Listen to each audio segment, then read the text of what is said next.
Ah, 70 stars on a Kumbhakarna, you must be the final Kumbhakarna. The Master Kumbha, the be-all, end-all of Kumbhas, the Alpha and Omega. I bet you even look like Kumbhas. Kumbhakarna himself. Then he builds mystical mail, feeds his ever-living brains out, and spam pings you all game. Santa's not real. You're a fraud, a charlatan. You've wasted your time, you've wasted mine. I bet you even look like Kumbhakarna. Well, first off, diamonds are a girl's best friend, and aside from that, don't mean much of anything these days. You all have it easy. Back in my day, there was no rank 10 on a god. It was rank 5 at most. And we sure didn't have stars around the border. This was about 7 years ago in the beta.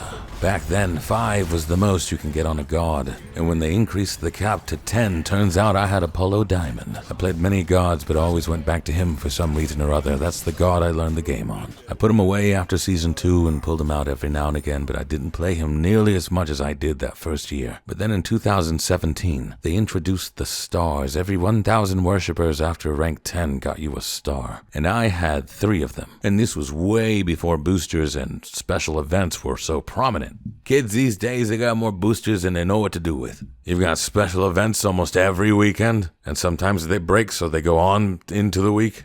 And even then, having a character diamond doesn't mean much of anything. I got Baba Yaga diamond in 3 days, and that's with doing other stuff too. I had 400 worshippers in 2 days, and then the third day was special event, and I had boosters. The only thing diamond really shows is you've spent some time with the character. It doesn't make you wise, that doesn't make you all-knowing. More stars does not mean you know the character better. In fact, I have a theory that the more stars you have above like 10, the worse you tend to be. Having an obscene amount of time on only one character robs you of information, learning the others. Also does not mean that time spent on a character equals prowess within the game mode. At best, it means you are familiar with the character's feel, you are comfortable, you shouldn't be missing much. Personally, it's an arbitrary goal I set for myself. I do not allow myself to think about the nuances of a character until it's diamond. I want to be comfortable with the feel of a character before I critique it and try to figure it out. In short, don't bully people just because they have diamond gods and they don't perform to your standards, and don't mistake them for a wealth of information. Stars on a god are not valid credentials. I've spent a lot of time locked in my room. That does not make me better at home decor. Now get out there and become the god you were meant to be.